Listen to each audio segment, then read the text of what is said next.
Monsieur Bertrand Aubert. Présent. Monsieur Patrice Bollard. Présent. Monsieur Johan Cancalo. Présent. Madame Shria Michel. Carole Jusco a donné pouvoir à Bertrand Aubert. Kevin Laantui. Présent. Nicolas Lecarf a donné pouvoir à Monsieur Bollard. Moi-même, je suis présente. Isabelle Levert. Éric Merlin. Présent. Bruno Normand a donné pouvoir à Monsieur Cancalon. Delphine Pommier. Présente. Corinne Rabé. Fatma Rafik a donné pouvoir à Isabelle Levert. Chantal Contremoulin. Demande Christelle a donné pouvoir à Madame Méraud. Dumontier-Marc a donné pouvoir à Monsieur Lefebvre. Monsieur Lefebvre. Présent. Présent. Et Madame Méraud. Présente. Présente. Merci beaucoup. Avant d'entamer, on a deux petites nouvelles. Je vais laisser la parole à Isabelle, qui a peut-être besoin de micro pour nous annoncer des bonnes nouvelles. Donc depuis 4 ans, 5 ans, qu'on réclamait, on a enfin eu l'autorisation d'avoir une petite station de vélo en libre-service Ah, cool. qui sera installée devant la mairie vers le mois de septembre. Voilà. Voilà. Donc, il y aura 4 vélos pour l'instant, donc on verra si jamais il y a beaucoup de demandes. Il rajouteront peut-être l'année prochaine, mais pour l'instant, on démarre pas. Bravo. C'était compliqué. Et Et souvent, pardon. Ils sont installés dans la ville.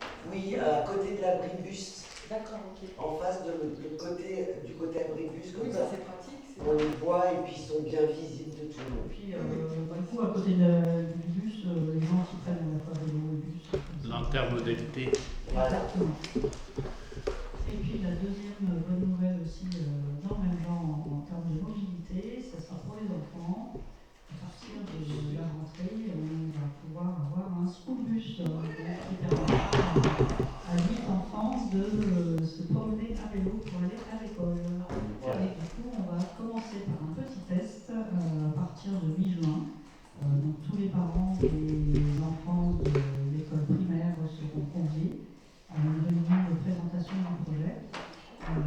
Et ils pourront tester dès le mois de juin, la deuxième quinzaine de juin, un petit test avant la rentrée de septembre. Parce que le circuit est déjà. Non, pas encore. Voilà, Pas c'est ça. encore. De toute façon, ça dépendra des enfants, puisqu'en fait, le but, c'est de ramasser les enfants devant leur domicile. Ok.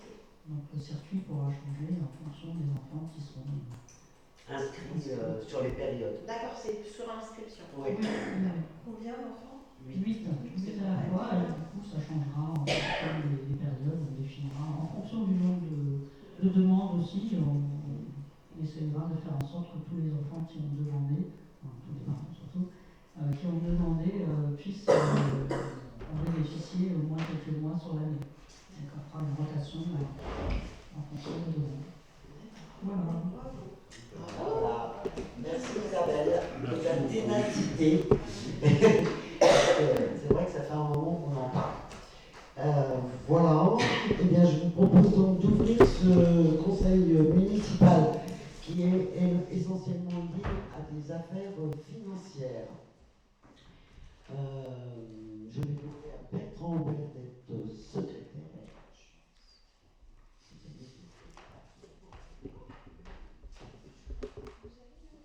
Non.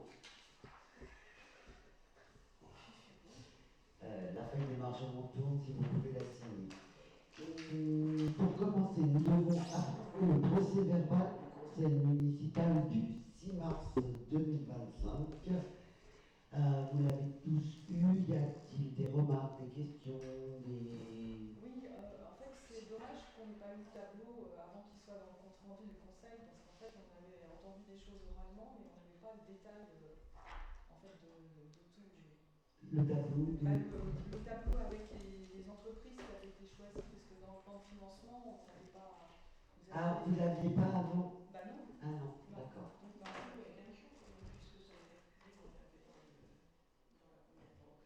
Oui. On l'a depuis 15 jours. Oui, mais on l'a pas eu au moment où en fait on a entendu le conseil, on n'avait pas ce tableau. Non, il n'y avait pas la présentation définitive des c'est pour ça. C'est pas pareil, je vais le voir, bien sûr. Tout à fait. Ok. Y a-t-il des votes contre? 4. 4 votes contre. Des abstentions? Je vous remercie. Alors, nous avons la chance d'avoir vu tous les éléments financiers en même temps, et notamment ce qu'on appelle maintenant le compte financier unique. Jusqu'à l'année dernière, nous avions à voter un compte administratif qui était fait par la mairie et un compte de gestion qui était fait par la DGFiP de son côté. Évidemment, le but du jeu était que le compte de gestion soit équitablement réparti comme le compte administratif et que les mêmes chiffres y apparaissent. Désormais, nous avons ce qu'on appelle un compte financier unique. Alors, c'est à peu près le même principe, c'est-à-dire que la mairie envoie des chiffres, la DGFiP les contrôle, mais ne fait pas son calcul de son côté, mais revérifie les chiffres. Et c'est un certain nombre d'allers-retours, 3 ou 4, je crois, au moins, voilà, qui ont été faits pour se mettre d'accord sur les sommes définitives qui clôturent le budget 2024. Donc c'est vraiment l'image au 31 décembre de la clôture du budget. Et donc, je vous ai mis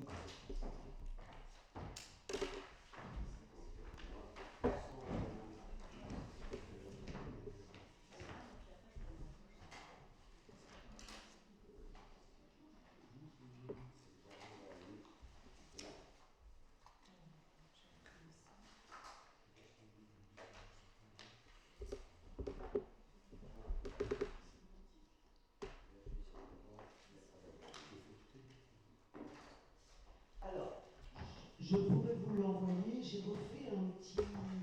D'habitude, je vous fais un schéma avec la mairie, etc. Là, je vous ai refait un autre petit schéma qui, globalement, reprend ce qui sert en recettes, ce qui sert en dépenses, et avec des couleurs qui dit ce qui peut varier ou pas.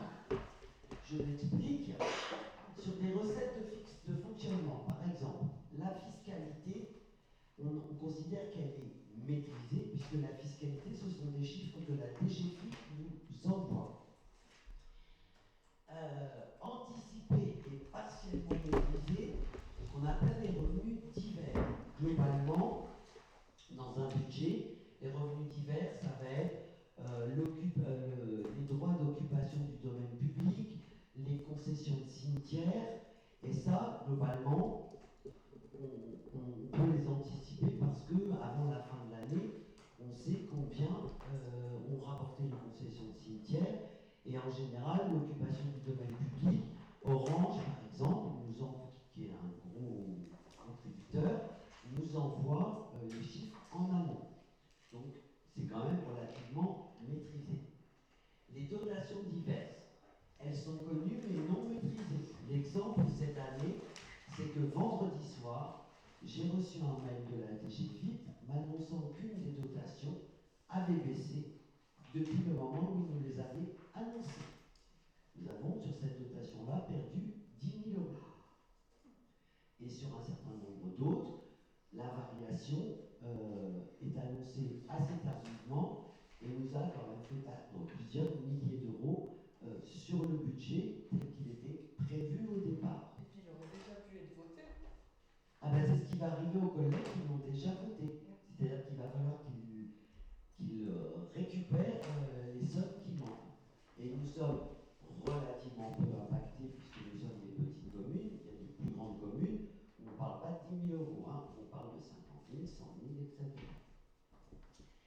Les droits de mutation, ils sont fluctuants puisque les droits de mutation, c'est ce que vous payez quand vous achetez par exemple une maison et il y a une somme qui impose, enfin qui sert d'impôt. Et ça, c'est départemental. et c'est le département qui le reverse à la commune. Donc on ne peut pas savoir d'avance, dans l'année, combien de maisons vont être vendues ou achetées. Et puis les subventions, et là c'est selon les actions. Les subventions ne peuvent être cherchées, que ce soit en fonctionnement ou en investissement, que s'il y a un projet à côté.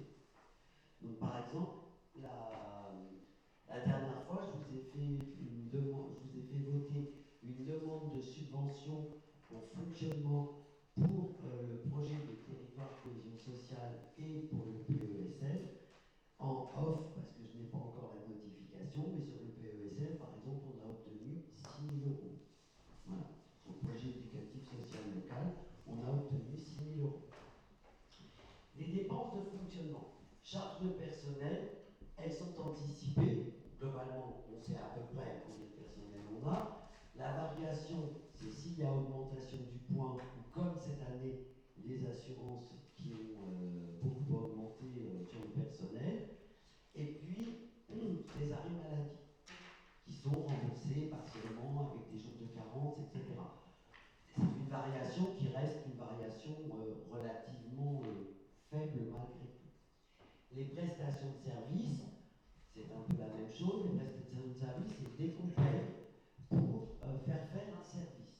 Ici, nous avons par exemple une prestation de service pour les grosses comptes des grands terrains ou de la prestation de service pour les ménages à l'école.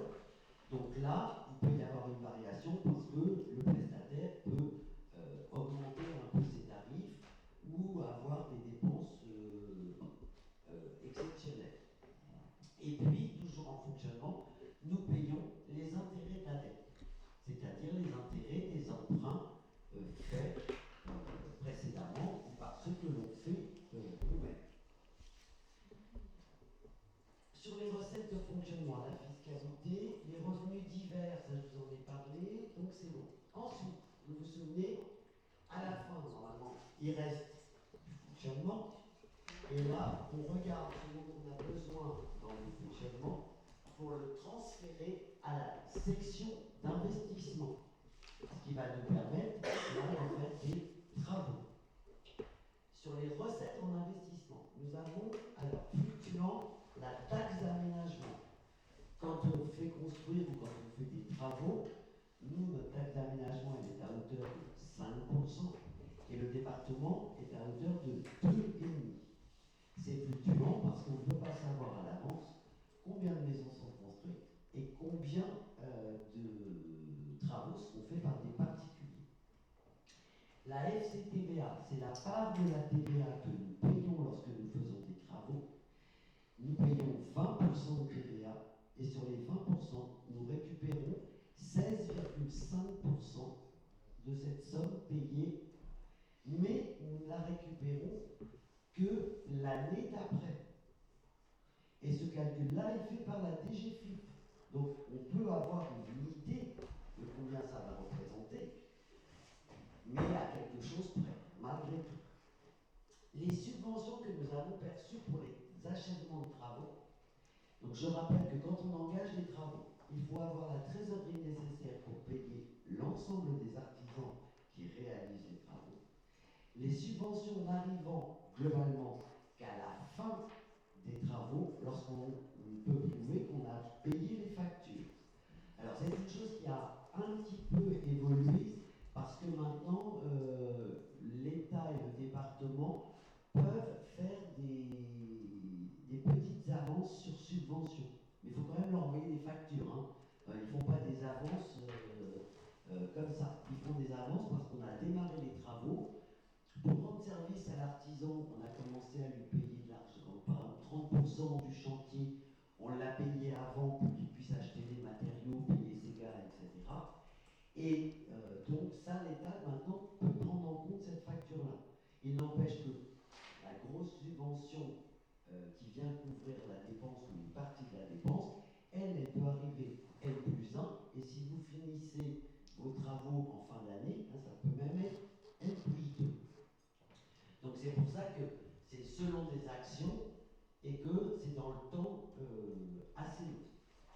Les emprunts, donc ça, les emprunts c'est maîtrisé, on sait quel type d'emprunt on fait, combien il va écoutez, la banque, elle a cette obligation-là de nous le dire. Et sur les dépenses, nous avons, alors je ne sais pas pourquoi ça aussi encore. Il se met en veille. Oui, il va pas dormir à ce temps-là. Donc, sur les dépenses d'investissement, nous avons le remboursement du capital emprunt. Nous avons les investissements récurrents nécessaires. Alors, les récurrents, c'est par exemple, nous avons fait un choix qui était de dire nous passons la commune en LED pour l'éclairage public. Nous avons étalé la dépense sur 3 ans, parce que c'était une dépense importante, et donc c'est récurrent sur 3 ans. De la même façon, nous avons en programmation le toit de l'école maternelle où on sait qu'il faut faire régulièrement des travaux, et donc ça devient récurrent. Et puis après, il y a les investissements décidés par la municipalité, c'est-à-dire qu'ils ne s'imposent pas complètement à nous parce qu'il y a une urgence, mais parce que nous avons décidé de faire des travaux à tel ou tel endroit. Voilà globalement comment on fabrique, entre guillemets, le budget. Alors, pour faire ce budget, l'idéal, c'est d'avoir le CFU, le compte financier unique. Pourquoi? Parce qu'on sait déjà, en fait, combien il nous reste de l'année précédente. On ne le fait pas dans le flou. On a réellement l'apport qui est dedans. Et donc, cette année, vous l'avez tous reçu, nous avons un CFU. Donc, en investissement, nous avons reporté 131 424 de dépenses. Nous avons dépensé cette année en investissement 355 567 euros. Pendant que, donc ça fait un total de 486 991 de dépenses d'investissement, puisque nous reprenons ce que nous devions l'année dernière. Et en recette, nous avons 974 333 euros. Ce qui nous amène à un résultat en recette ce qui nous amène en investissement à un résultat de clôture, c'est-à-dire les recettes moins les dépenses, à hauteur de 487 341 euros. On fait la même chose avec le fonctionnement. Nous avons en résultat reporté l'excédent de l'année dernière, c'est-à-dire 370 649. Tu peux mettre ta blouse parce que je le mets normalement. C'est plus facile à suivre. Nous avons en recette, en dépenses, dépensé en fonctionnement 1 715 183 euros, mais nous avons en recette 1 792 405 euros, soit un résultat positif de l'exercice de 77 221 et qui nous donne donc un résultat de clôture pour le fonctionnement de 447 871 euros. Nous avons donc ensuite, pour faire le compte administratif ou le compte financier unique, nous prenons les investissements où nous sommes en excédent, nous prenons les fonctionnements où nous sommes en excédent et nous additionnons les deux. Et vous avez donc le résultat définitif dans la dernière colonne ensemble, qui nous annonce donc un compte financier unique à hauteur de 935 212 euros. Pour être tout à fait honnête, ce résultat-là, je voudrais juste le pondérer, puisque pour acheter les terrains EPFN qui sont à l'entrée de ville, et que si le préfet n'avait pas traîné à signer l'autorisation, enfin, le changement de préfet fait que ça a pris beaucoup de retard, et le nouveau a traîné pour le signer, et donc nous avons fait un pré-relais pour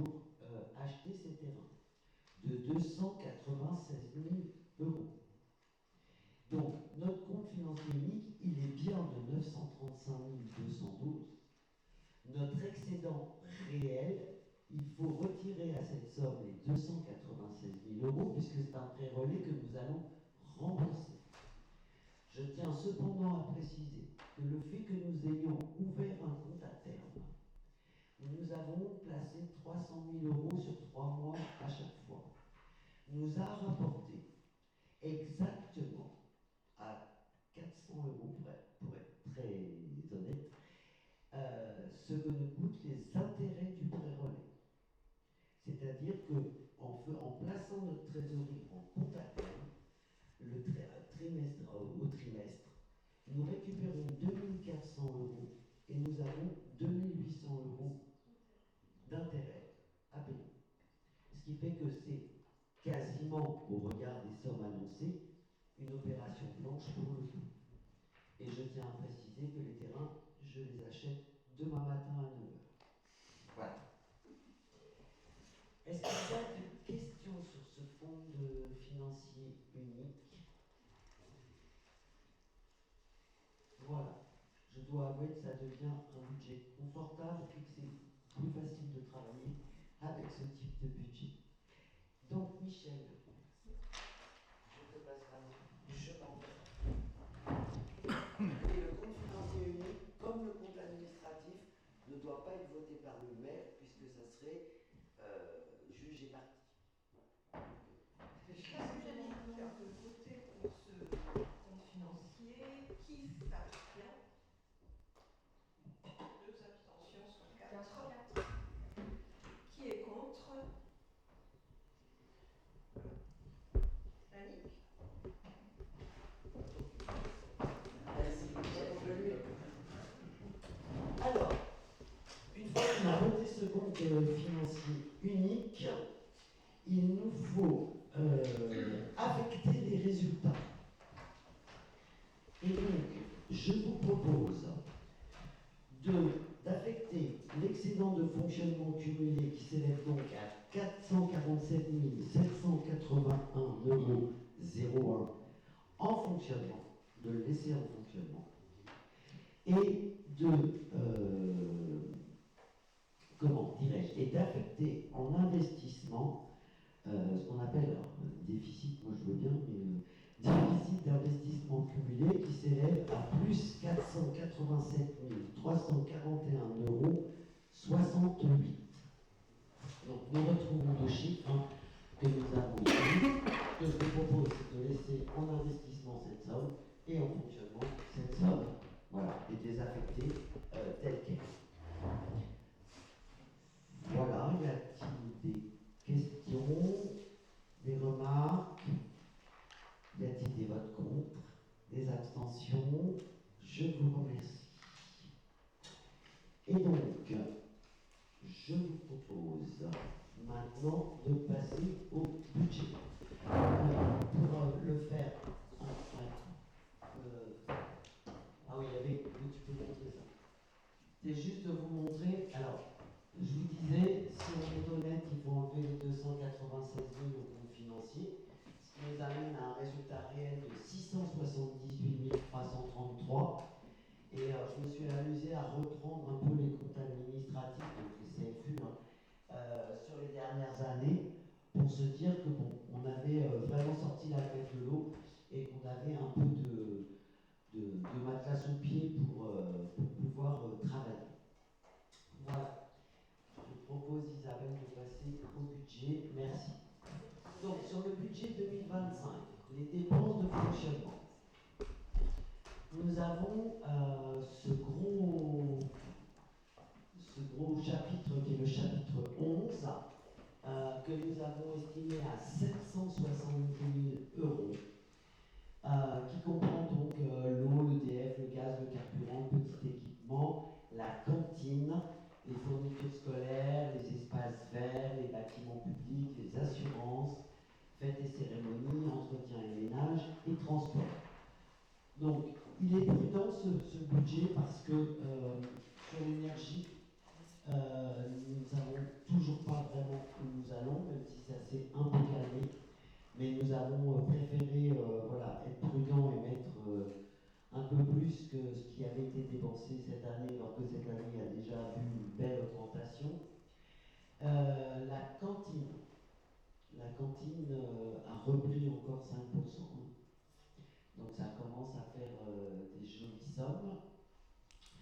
Et les assurances, surtout, je vous disais tout à l'heure, la CNACL, qui est donc l'assurance des collectivités pour les personnels, etc. Vous avez peut-être entendu à la télé ou à la radio que ça a augmenté pendant 3 ans de 4%. Ce qui fait 12% en tout. Et alors, la première année, ça augmente de 4%, mais la deuxième année, ça augmente de 4% sur les 4% de l'année précédente. Ce qui fait beaucoup plus 12 à la fin, on est d'accord, monsieur le professeur de mathématiques. Voilà, et donc c'est un chapitre, le chapitre 11, c'est le fonctionnement de la mairie en général, le chapitre 11.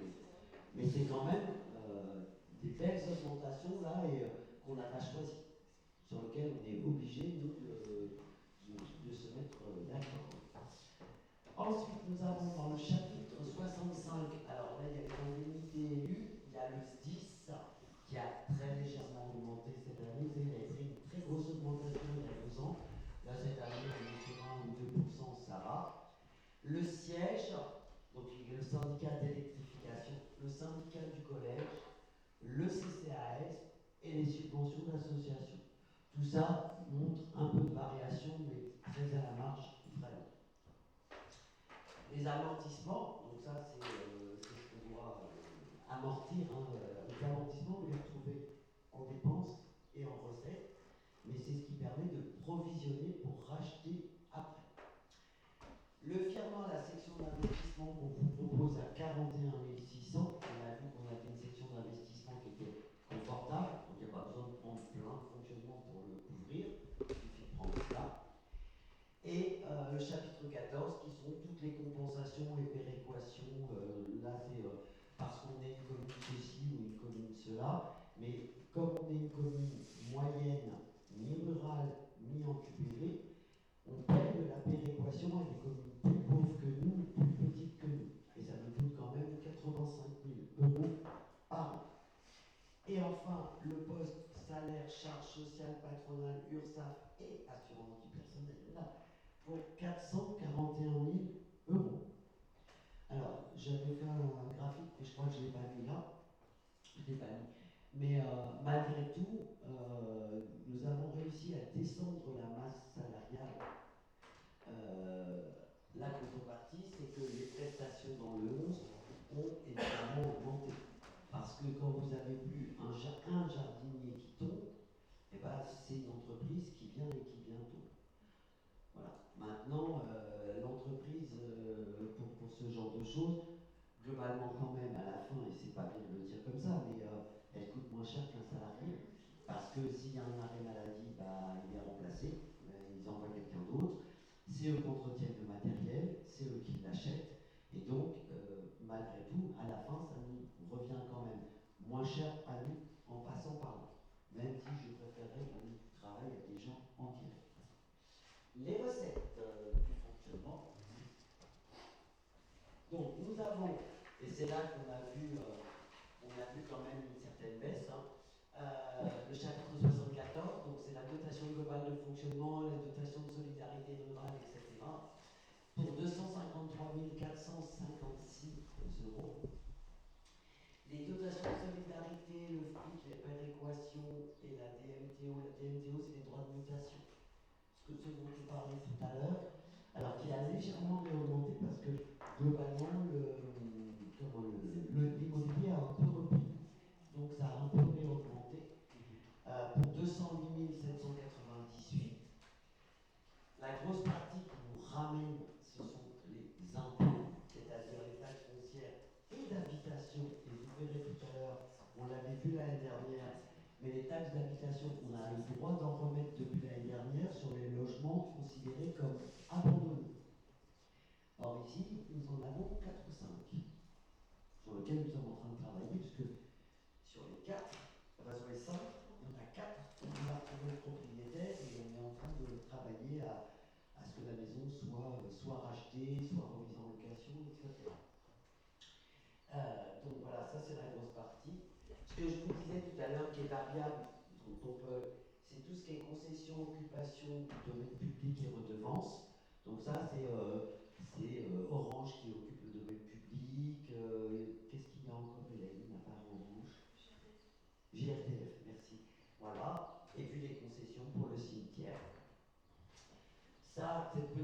partie-là, c'est vraiment remboursement de rémunération personnelle. C'est ce que l'assurance nous rembourse sur les arrêts maladie. Alors, ce qui est plutôt agréable, c'est que comme c'est une petite somme, ça veut dire qu'on n'a pas eu beaucoup d'arrêts maladie et que les gens vont plutôt bien en termes de santé ou se sentent plutôt bien dans leur travail. Et puis nous retrouvons les 447 871 d'excédents que nous avons reportés. Ça s'appelle un résultat d'exploitation reporté. C'est-à-dire que ce qu'on a réussi à garder l'année dernière, on peut le remettre dans le budget cette année. On fait la même chose sur s'appelle le budget d'investissement. Alors, les emprunts, c'est des emprunts actuels, c'est ce que nous payons, donc vous vous rappelez, en capital. Les intérêts, c'est en fonctionnement, le capital, c'est en investissement. Frais de concession, comme on a acheté des terrains, qu'on a fait travailler des géomètres, et qu'on avait dans un premier temps pour la salle Nicolas Poussin aussi travaillé avec un architecte, c'est là que vous le verrez apparaître. Ça, sur les dépenses d'investissement, c'est terrain, bâtiment public, voirie informatique. Donc ça, c'est là que vous allez trouver par exemple l'achat des terrains à l'entrée. Les travaux sur les bâtiments publics autres que la salle Nicolas Poussin, parce que la salle Nicolas Poussin va être ailleurs, les petits travaux de voirie, et puis l'informatique, parce que là aussi, il faut de temps en temps racheter un ordinateur, on a remis le NAS qui est un serveur nouveau, etc. Enfin, voilà. Et l'immobilisation, c'est globalement la somme que vous retrouvez, c'est dont vous parlez, 750 000, c'est globalement le budget sur la salle Nicolas Poussin. Voilà. Et la recette, voilà. Alors, les recettes, on a notre résultat d'investissement, ce qui nous vient du CFU de tout à l'heure, que nous remettons au budget des 487 341. Les 41 600 que nous avons passés en fonctionnement pour les remettre en investissement, et je rappelle qu'une fois qu'ils sont passés en investissement, nous n'avons pas le droit de les repasser en fonctionnement. Les amortissements que l'on retrouve, puisque je vous ai dit, on les a en recettes et en dépenses. Les subventions d'investissement, voilà. Et pour être très clair, les subventions d'investissement, nous avons été extrêmement prudents. Nous sommes sûrs, sur la salle Nicolas Poussin, d'obtenir les 100 000 € de l'aglo. Ils vont être votés le 24 avril là, qui vient. Sur le fonds vert, on nous donne un chiffre plus important que celui-là, mais comme nous n'avons pas la notification et nous n'avons toujours pas la réponse définitive, nous avons fait le choix d'être extrêmement prudents et de mettre que 150 000 de fonds verts.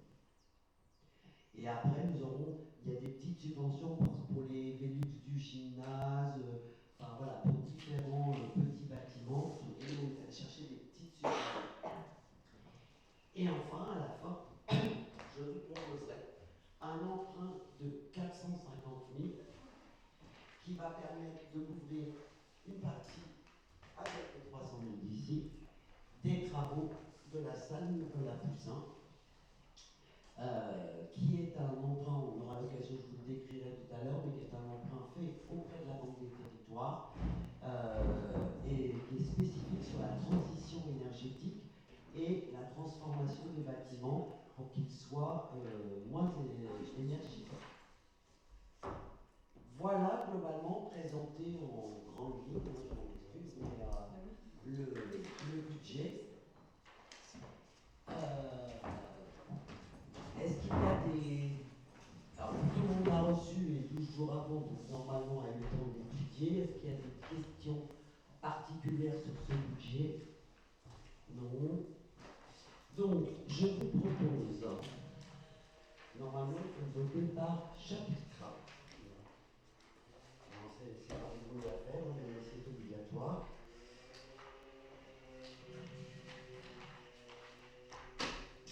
Alors, on est parti pour le marathon du budget.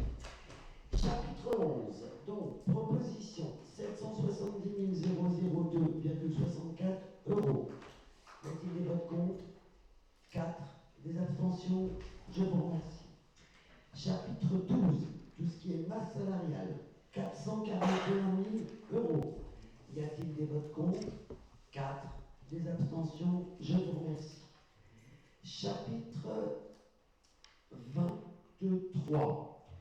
Donc le 23, c'est le virement à la section d'investissement. Hein, c'est le fonctionnement qu'on envoie dans l'investissement. 41 600 €. Y a-t-il des votes contre? Des abstentions? Je vous remercie. Tout le monde.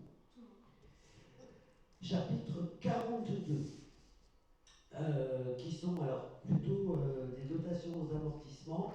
42 547 €. Y a-t-il des votes contre? Des abstentions? Je vous remercie. Chapitre 65. Donc là, ce sont toutes les cotisations de retraite, les cotisations de sécurité sociale, les contributions, le CCAS, le service incendie et les subventions aux associations, pour un total de 260 380 €. Y a-t-il des votes contre? 4. Des abstentions? Je vous remercie. Le chapitre 66, qui sont en fait les intérêts que nous allons payer sur le prêt, 27 000 €. Y a-t-il des votes contre? Des abstentions? Je vous remercie. Chapitre 67. Alors là, c'est vraiment des titres annulés, enfin, c'est des bricoles. Hein. 1700 €. Vous voyez, quand on passe de 770 000 à 1700 quand même. Y a-t-il des votes contre? Des abstentions? Je vous remercie. Et enfin, chapitre 68 en dépenses, qui sont dotations ou provisions pour des petites dépréciations à hauteur de 2200 €. Y a-t-il des votes contre? Des abstentions? Je vous remercie. Je vous ai pas fait 14.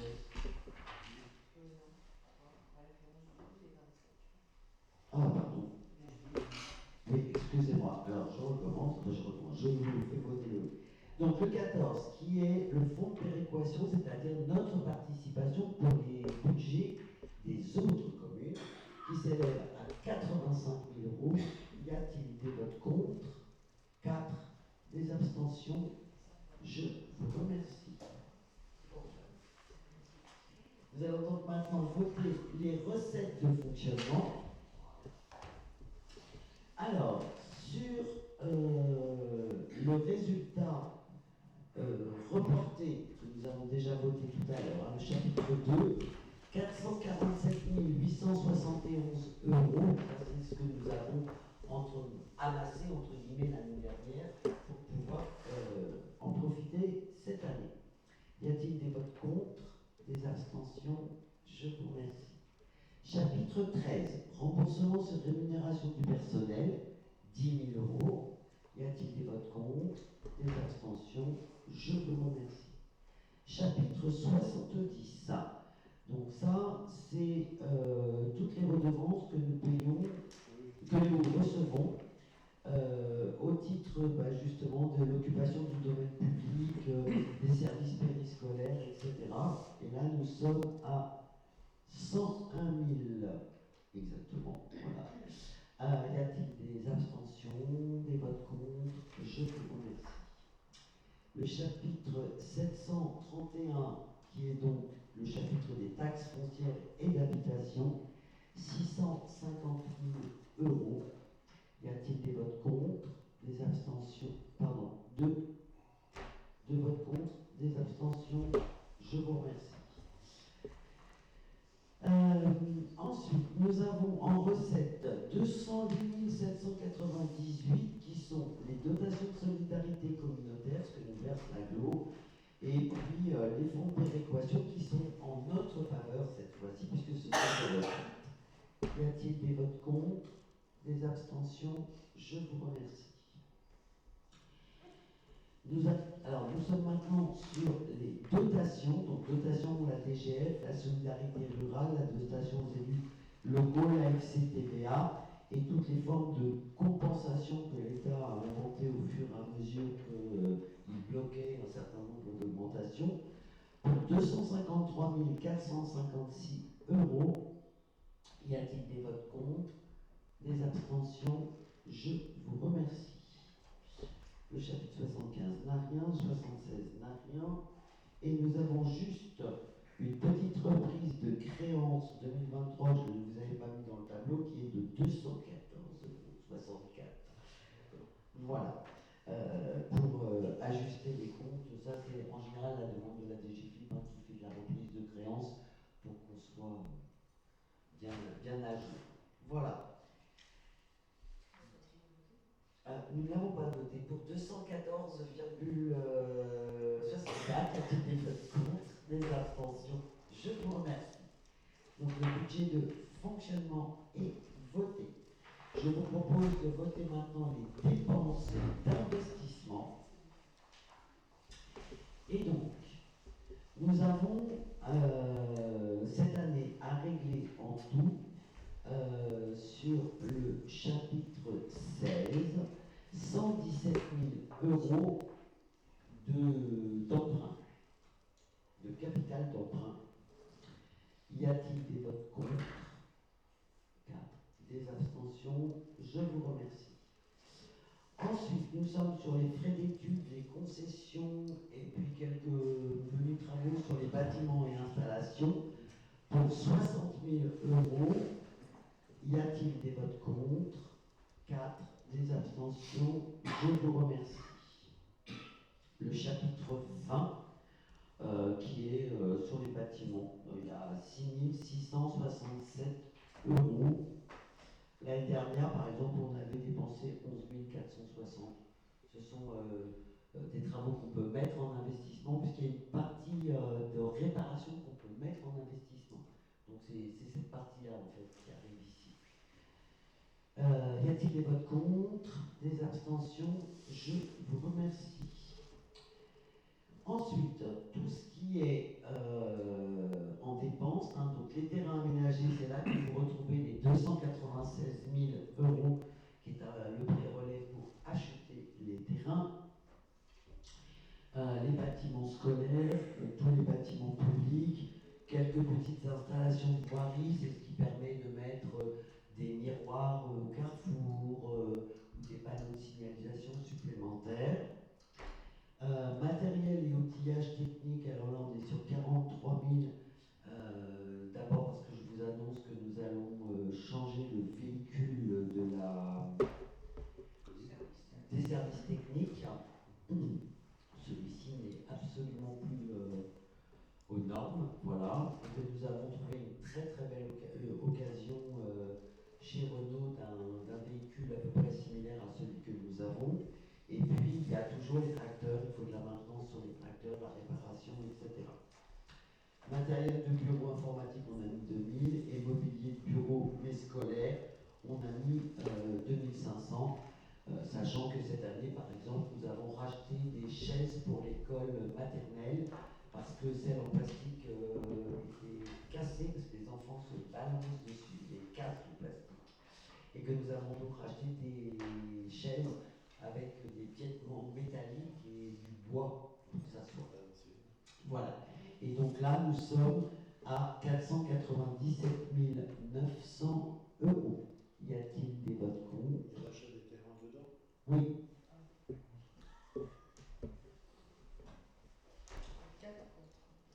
Et enfin, les immobilisations pour que nous puissions payer au fur et à mesure les artisans sur la salle des fêtes et que nous puissions attendre les subventions. Il fallait mettre vraiment une enveloppe de côté pour être sûr de pouvoir régler tout le monde. Et donc, le chapitre 23 qui est à 750 231 €. Y a-t-il des votes contre? 4. Des abstentions? Je vous remercie. Nous passons ensuite aux recettes d'investissement. Donc, nous reprenons le résultat d'investissement à 487 341 €. Y a-t-il des votes contre? Des abstentions? Chapitre 21, nous avons le virement de la section d'exploitation pour 41 600. Y a-t-il des votes contre? Des abstentions? Je vous remercie. Nous avons ensuite le 040, merci Hélène, sur lequel il y a des petites... alors c'est surtout de l'amortissement sur des travaux de bâtiments à hauteur de 42 457 €. Je vous remercie. Nous avons ensuite les subventions à hauteur de 300 000 euros. Oui, voilà, département, fonds de concours à l'eau, c'est toutes les subventions que je vous fais voter dans les autres conseils municipaux. Voilà, et donc nous avons en partie la réponse. Y a-t-il des votes contre, des abstentions? Je vous remercie.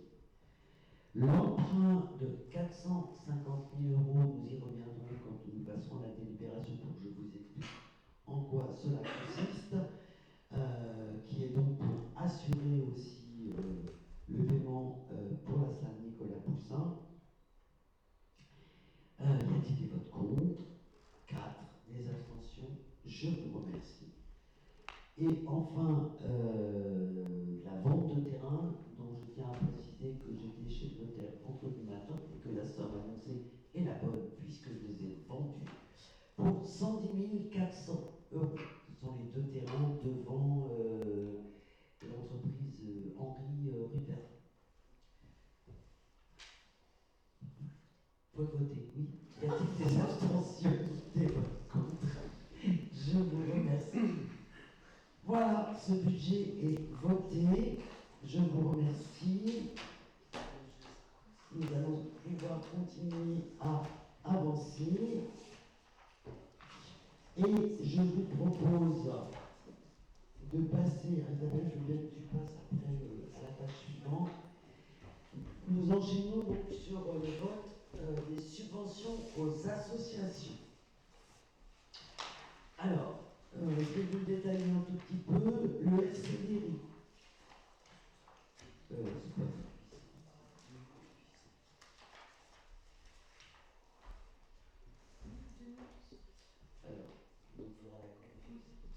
Donc, 2800 euros. L'année dernière, ils ont eu 3000 euros. Je tiens à préciser que c'est eux qui ont demandé 2800 euros.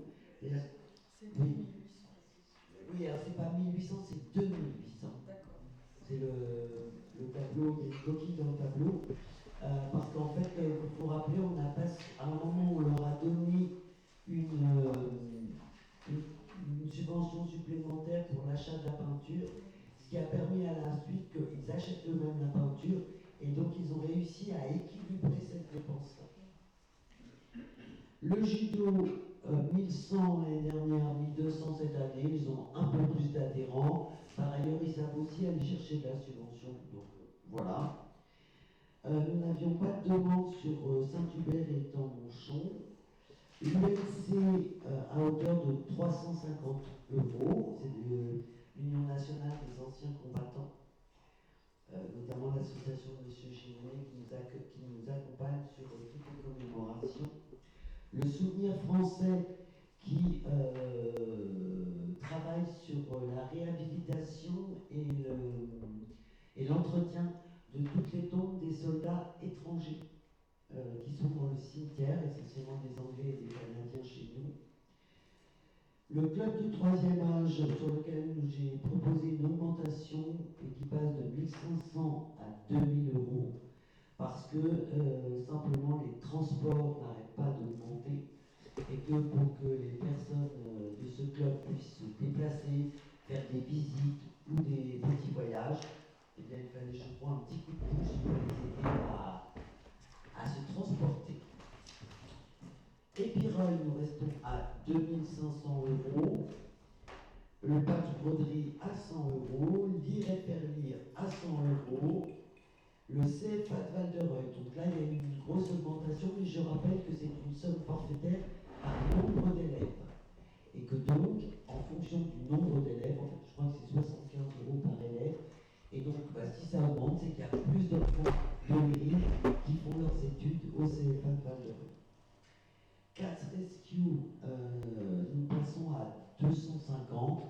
C'est vraiment une association qui a beaucoup travaillé sur le fait de récupérer des chats abandonnés et plutôt sauvages. Ils les poussent, ils les emmènent chez le vétérinaire, ils les font stériliser. Et donc derrière, nous récupérons des chats qui n'ont plus moyen de se reproduire, ce qui est quand même plutôt pas désagréable, et ce qui leur donne le statut de chat libre, mais qui n'envahit plus la commune. Le réseau d'aide à 150 euros. Le réseau d'aide, c'est les enseignants spécialisés qui travaillent à l'école et qui ont besoin régulièrement de petits matériels pédagogiques pour s'occuper des enfants plus en difficulté que les autres. Les coopératives d'écoles élémentaires et maternelles que nous maintenons à 1 400 euros avec l'accord des enseignants qui nous ont dit que voilà, elles arrivaient à bien le gérer. Et que d'autre part, je rappelle quand même que sur les 3 dernières années, il y a 3 associations qui se sont arrêtées et qui ont systématiquement donné leur actif, c'est-à-dire ce qui restait sur le compte en banque, systématiquement à l'école. Et ce n'était pas forcément des petites sommes. Donc voilà, il y a eu 850 euros, il y a eu 1 400 euros, enfin des sommes relativement importantes pour une coopérative scolaire. Ce qui leur a permis d'ailleurs, par exemple, à l'école primaire d'acheter des vidéoprojecteurs. Voilà. Et à l'école maternelle, ils ont acheté des nouveaux vélos pour les enfants dans la cour de récréation. Ce qui nous fait un total de subventions proposées à 13 225 euros. Les crédits loisirs, nous avons enregistré pour 4 530 euros de crédits loisirs. Que nous ajoutons puisque ça rentre dans ce tableau-là, et pour arriver à un total de propositions de subventions de 17 755 euros. Sachant que dans le budget, nous avions mis 18 000 parce que les crédits loisirs, le temps qu'on les calcule et qu'on les ait, on voulait avoir une petite marge de manœuvre. Et puis, ma foi, si jamais il y avait une association qui avait vraiment un petit besoin ponctuel, etc., on pourrait revenir devant le conseil municipal pour rajouter un peu à cette association s'il y avait un besoin ou une demande qui n'aurait pas été faite. Voilà, y a-t-il des questions? Des oppositions? Des abstentions? Merci beaucoup pour les associations. Oui, Yannick, maintenant que c'est voté, je voulais te féliciter, Hélène et toi, pour le budget, et notamment pour les subventions aux associations, dans un contexte un peu compliqué, où encore hier on nous annonce 40 milliards d'économies, on a quand même une augmentation des subventions aux associations qui approche les 10%. Et donc, je pense que tu peux être fier de toi, fier d'Hélène, et bravo, quoi. Je crois surtout que les associations, c'est le terreau de la vie d'une commune. S'il n'y a plus d'association dans une commune, il n'y a plus de vie avec les habitants, et si on n'aide pas les associations à vivre, je pense qu'on va perdre de l'animation, on va perdre du lien social, et que c'est vraiment important. Merci de tes compliments en tout cas. Je passe donc à la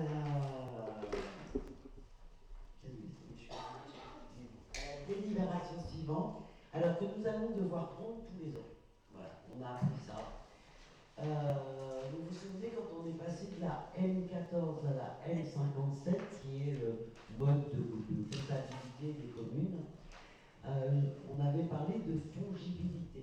Avant, dans la M14, dès qu'on n'avait plus d'argent sur un chapitre et qu'on voulait en prendre dans un autre chapitre, on était obligé de faire une décision modificative et de la voter en conseil municipal.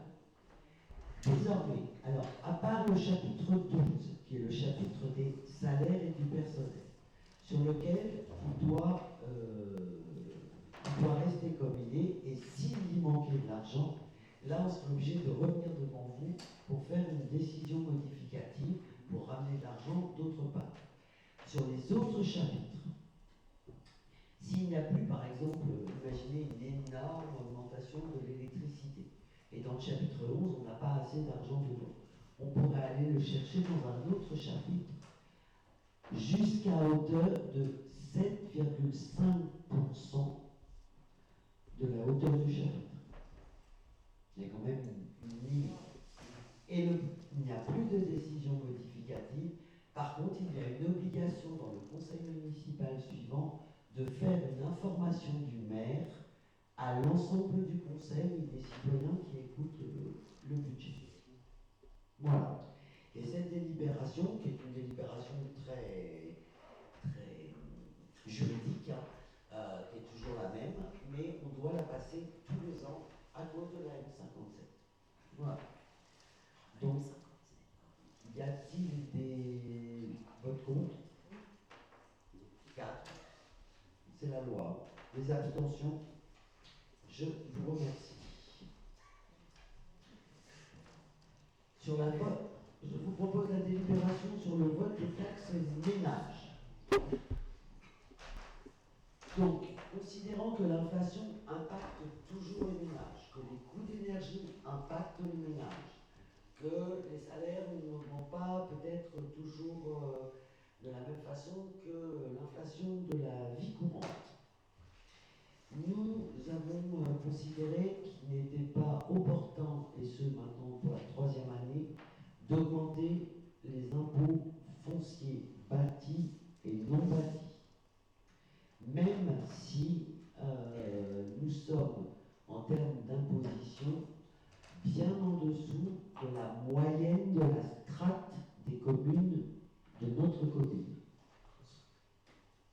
Mais il n'empêche que je pense qu'il faut que nous sachions être respectueux aussi de la dépense publique, mais aussi des citoyens, et donc nous avons décidé de ne pas l'augmenter.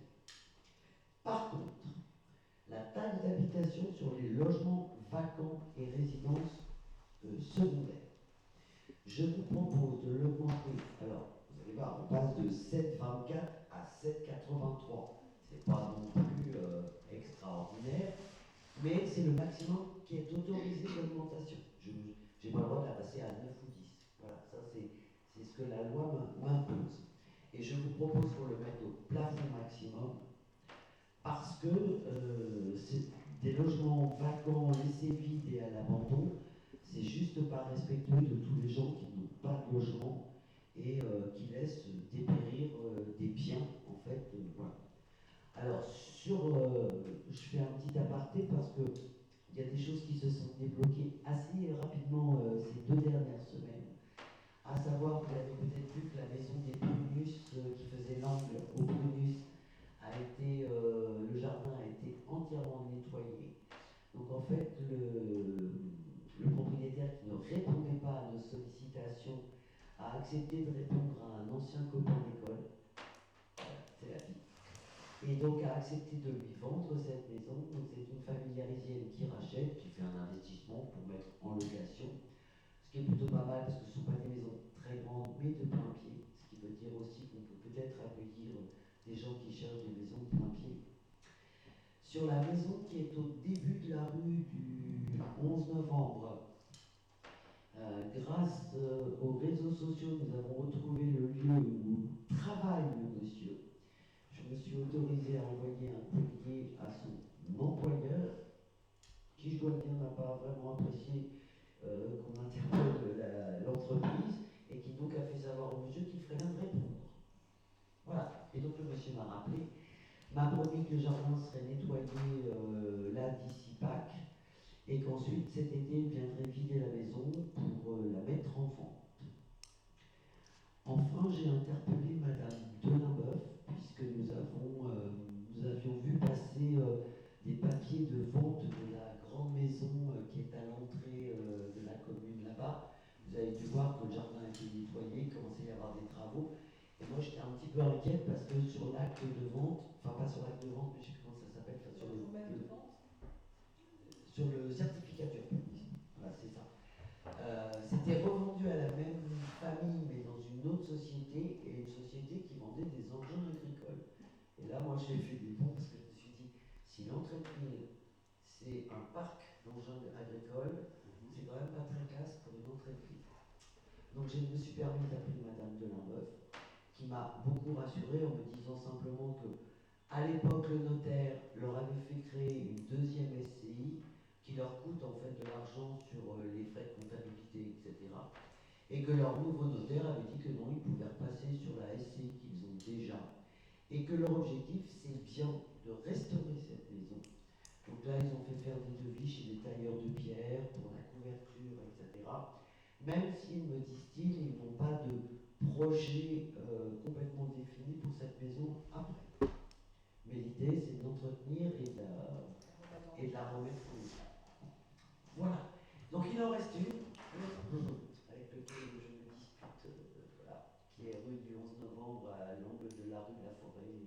et de la rue du 11 novembre. Pour le coup, la propriétaire est connue, donc là je lui ai dit que j'augmentais la taxe d'habitation, tant pis pour elle, puisqu'elle ne veut pas bouger, et que cette maison est en train de se dégrader à vitesse grand V, et que son jardin envahit le jardin des voisins, ce qui est vraiment pas sympathique pour les voisins non plus. Voilà, donc je vous propose de maintenir la taxe foncière bâtie et non bâtie à la même hauteur que l'année dernière, et de passer la taxe d'habitation de 7,24% à 7,83%. Y a-t-il des votes contre? Des abstentions? 4 abstentions. Je vous remercie.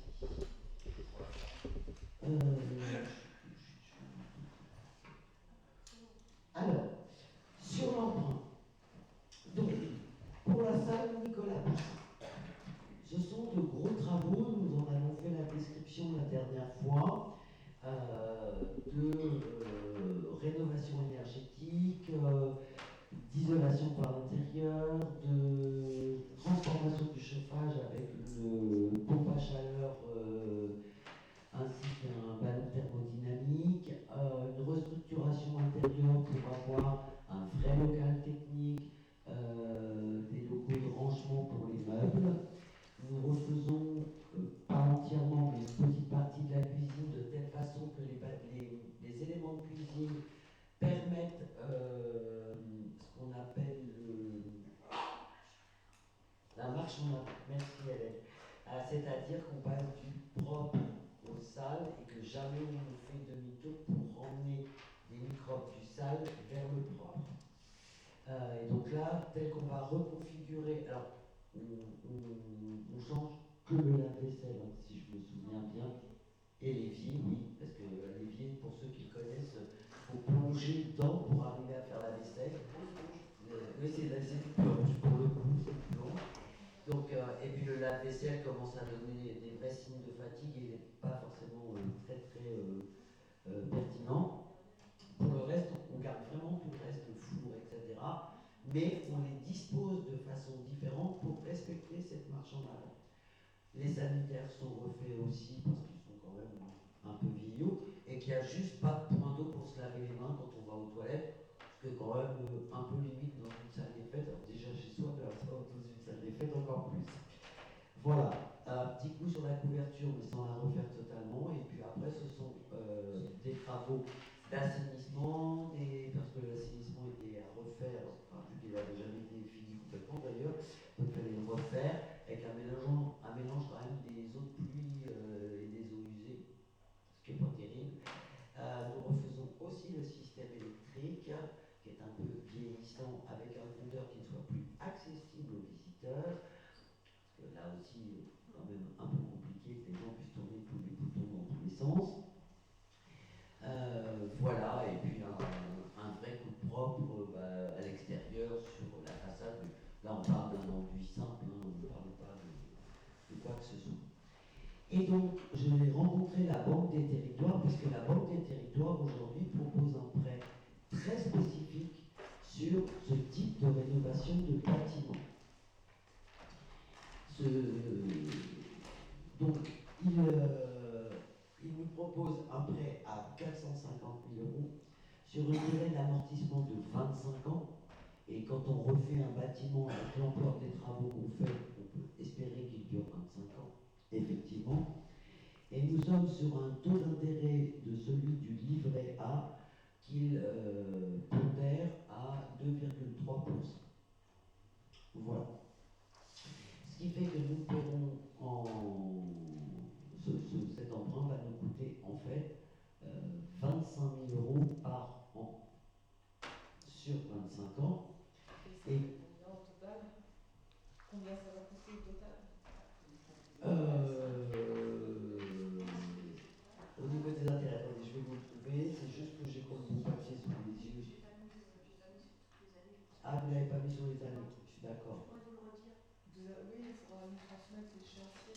Oui, il n'y a pas de souci. Cette année, c'est 25 000 sur. C'est ça.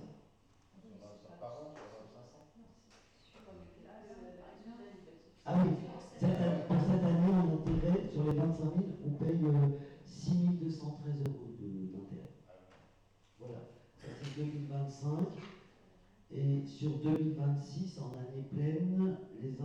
projets nous coûteront 11 306 euros.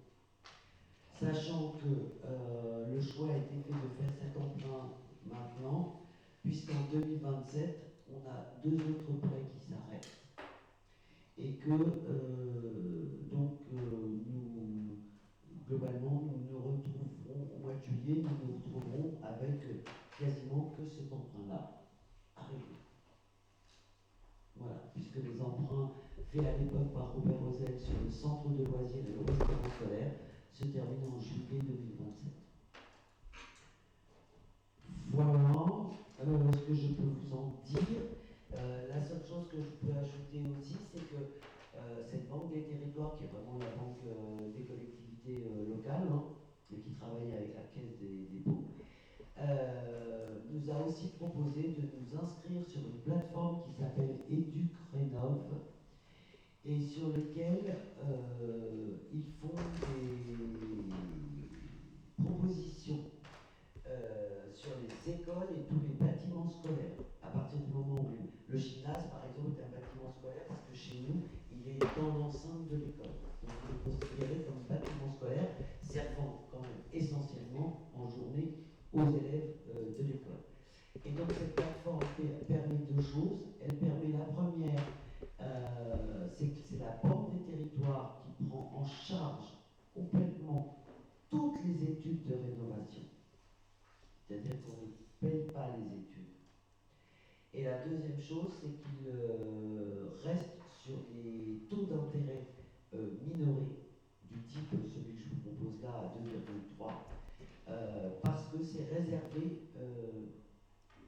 aux bâtiments scolaires et que le gouvernement ayant annoncé que la transition énergétique devait être particulièrement positionnée sur les bâtiments qui accueillaient les enfants, la Banque des territoires a fait ce choix-là. Donc nous nous sommes inscrits sur cette plateforme EducRénov et je pense que nous commencerons courant de l'année 2025, peut-être en septembre, mais à lancer justement les études pour pouvoir avoir une programmation pluriannuelle sur les écoles et pouvoir étaler dans le temps les travaux qui pourraient être faits sur les différents bâtiments scolaires. Voilà, je reviens à mon emprunt. Y a-t-il des votes contre? 4, des abstentions? Je vous remercie. Et enfin, la dernière. Je vais bon, c'est pas grave, je sais de quoi il s'agit. Donc, depuis le 1er janvier 2004, vous vous rappelez, je vous avais dit, le Trésor public donne la possibilité aux collectivités territoriales la possibilité d'ouvrir des comptes à terme. En fait, c'est de placer de l'argent qui rapporte de l'argent. Voilà. Nous avons la chance aujourd'hui d'avoir une belle trésorerie. Et donc, nous avions déjà, il y a quelques mois, placé 300 000 euros sur 3 mois, ce qui nous a rapporté les sommes que je vous indiquais tout à l'heure et qui payent les intérêts du prêt relais. Et comme nous sommes toujours à la tête d'une trésorerie confortable, je vous propose de réouvrir un compte à terme, de replacer 300 000 euros pour une durée de 3 mois, ce qui nous permettra de payer les intérêts du prêt relais, puisque j'achète les terrains demain et que globalement ils seront, une fois tout purgés, revendus au mois de septembre. Et donc ce compte à terme nous permettra de ne pas payer d'intérêt sur notre prêt relais jusqu'à la vente des terrains. Voilà. Y a-t-il des questions, des abstentions, des votes contre? 4. Je vous remercie. Et bien voilà, je crois que nous avons clos notre ordre du jour. Y avait-il d'autres sujets que vous souhaitiez